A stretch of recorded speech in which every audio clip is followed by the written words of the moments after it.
Saudara-saudari yang dikasihi Tuhan, ada seorang bapak, dia berkata kepada istrinya begini, nanti kalau aku mati, maka harta yang menjadi bagianku itu harus dimasukkan semuanya ke dalam peti matiku. Wah, ini kisah nyata ini. Dan akhirnya mati juga si bapak ini. Lalu teman-teman si ibu ini, karena dia sudah bercerita sana sini, mulai dia bertanya, kamu beneran mau memasukkan semua uang itu ke dalam peti mati suamimu? Lalu si ibu ini mengatakan, iya benar, saya harus memasukkan semuanya itu sesuai dengan kesepakatan kami. Sayang ya,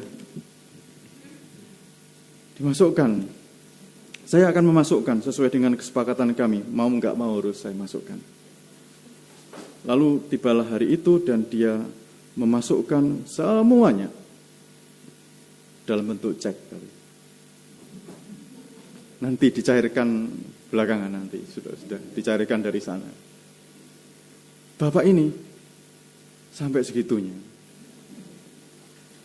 Keterlaluan ya. Kalau dipikir-pikir sampai segitunya. Uangnya itu segala-galanya buat dia. Dan ya ini orang ini mirip dengan orang Saduki sebenarnya. Mirip dengan orang Saduki. Orang Saduki itu orang yang sebenarnya orang-orang kaya. Orang-orang kaya, terus mereka itu jadi pejabat biasanya. Pejabat di bait Allah, tukang mimpin ibadat, bukan seperti imam zaman sekarang ya. Tapi mereka pejabat-pejabat penting, menduduki mahkamah agama, orang-orang penting mereka. Hanya saja mereka itu percaya kitab suci itu hanya 5 kitab yang pertama. Kejadian, Keluaran, Imamat, Bilangan, Ulangan, hanya itu yang dipercaya orang-orang Saduki itu. Dan persis di sana itu enggak ada cerita tentang orang dibangkitkan, itu enggak ada. Itulah kenapa mereka hanya tidak percaya pada kebangkitan. Dan dampaknya besar orang yang tidak percaya pada kebangkitan ini.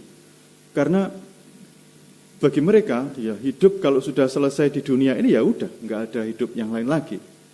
Enggak ada lagi. Dan karena enggak ada hidup yang lain lagi, mereka uang macam-macam itu baginya penting banget bagi mereka.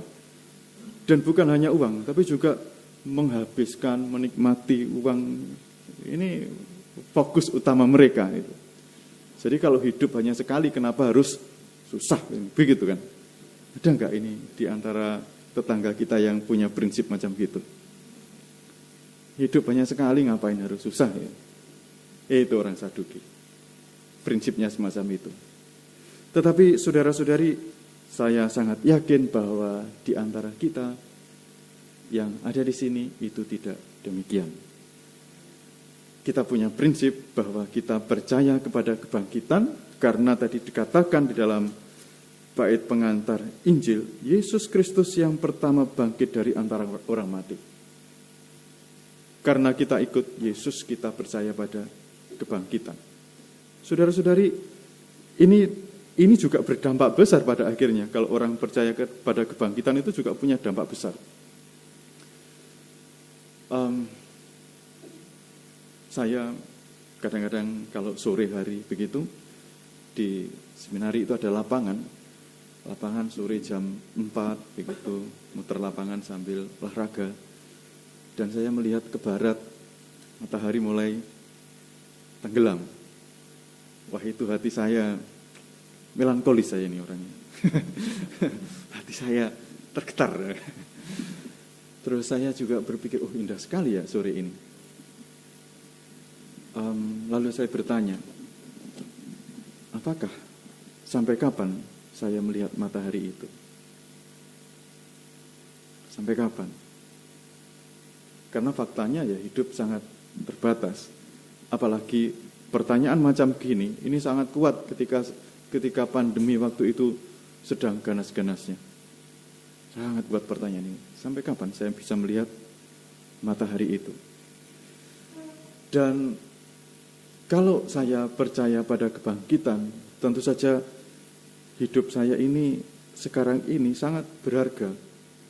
Sangat berharga untuk dihidupi justru karena saya percaya kepada bangkitan. Saya berusaha untuk menghidupi hidup saya ini sepenuh-penuhnya. Sepenuh-penuhnya. Sebaik-baiknya berusaha untuk semacam itu. Dan saudara-saudari, untuk kita ini kan bekerja ya. Orang-orang Farisi, orang-orang Saduki itu juga bekerja. Kita juga bekerja. Orang-orang Saduki mencari uang, kita juga mencari uang. Sama. Orang-orang Saduki menduduki tempat-tempat di pemerintahan, kita berusaha juga kalau bisa di sana, berperan penting dalam masyarakat. Sama. Tetapi ada dua pandangan yang berbeda banget itu nanti. Kalau orang Saduki, ya sudah, ini semuanya jadi tujuan semuanya ini. Dikejar sampai ya udah ini tujuannya hanya ini. Tetapi kalau kita pengikut Kristus, semuanya ini bukan tujuan, tetapi sarana. Ini hanya sarana dalam perjalanan kita menuju ke sana. Sarana ke sana. Dan oleh karena itu, saudara-saudari, dengan iman akan kebangkitan ini, mari kita juga mengupayakan hidup kita ini, menghidupinya dengan sepenuh-penuhnya. Supaya nanti kita bertemu muka dengan Tuhan itu secara penuh juga. Semoga berkat Tuhan melimpah untuk kita semuanya. Amin.